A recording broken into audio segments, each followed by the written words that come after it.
earliest memories was when I was about 7 years old and I was talking to my friends about the rumors of a live-action Avengers movie. We were definitely excited at the idea since we love the animated Avengers movies and the cartoons and that really cool CGI short. And, well, it was true, as you know. But I actually haven't seen it in a long time.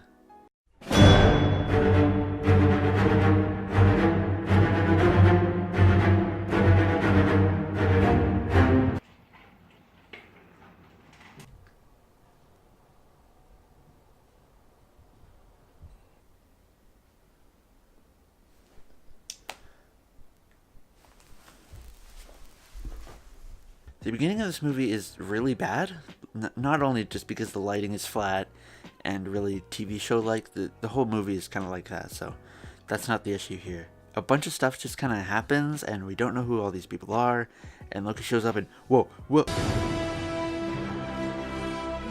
Oh, alright. This movie is fantastic.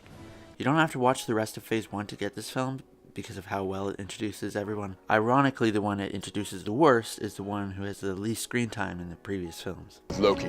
Yeah, we'll get in line. Save it. Hawkeye is mind controlled throughout this movie, probably because he's the least interesting, but I am glad he's given a lot more to do in Age of Ultron. But I don't have much to say about him in this.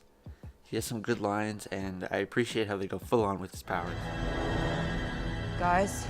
Even though she doesn't have any powers, this movie does make her seem as important as the others. She gets some really important roles like discovering Loki's plan and closing the portal. Something I didn't really remember from my previous viewings was her arc. Natasha wants to reverse her past mistakes, and that's pretty neat. I got red in my ledger. I'd like to wipe it out. Also, it's fun seeing Cap call her man. There's only one God, man. And I'm pretty sure he doesn't dress like that. You want me to put the hammer down?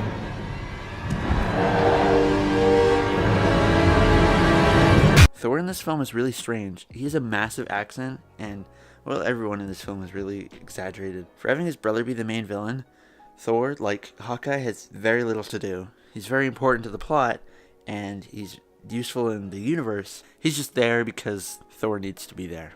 No. We're a chemical mixture that makes chaos. We're a time bomb. Mark Ruffalo is a much better choice for Bruce. Edward Norton wasn't very interesting and just kind of seemed like a bag of rocks. But Mark has all these little ticks, and it's really cool how he was brought onto the mission, not because of the Hulk, but because of Bruce Banner. He also gets some of the best character moments in the movie. I'm always angry.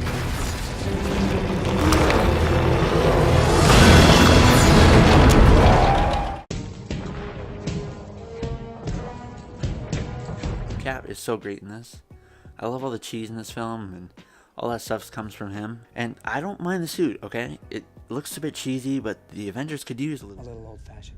I wish they just went all the way with his design, like gave him white all around his biceps, and just made it look like the comics since it's all goofy already. I also wish we saw more of Cap getting used to modern reality, not just in this movie, but Winter Soldier too.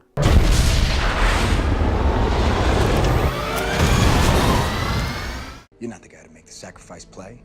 To lay down on a wire and let the other guy crawl over you? I think I would just cut the wire. Always a way out. I have the most to say about Tony out of all the Avengers. Yeah, he has the best lines. Genius, billionaire, playboy, philanthropist. Yeah, he has the best costume.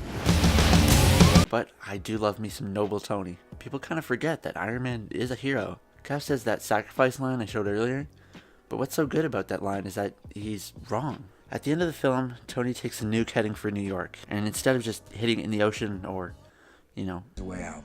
he lays down on a wire and he lets the other guy crawl over him. It's his first instinct to take the nuke and throw it into space.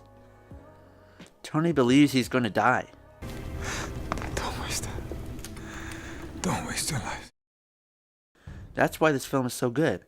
It gets to the core of the characters. The Avengers knows Black Widow is trying to get better. The Avengers knows Bruce Banner just wants to get out of trouble. The Avengers knows that Thor just wants his brother back. The Avengers knows that Captain America is the perfect man. The Avengers knows that Tony Stark is a hero. The Avengers is a brilliant film. The Avengers is a modern classic. So, this video comes out when Endgame does, so tell me if Tony makes a sacrifice play again. I plan on seeing it opening night or maybe the next day, But I am writing this 2 weeks before the film comes out, so I know nothing yet. Goodbye. Don't forget to like and subscribe, folks.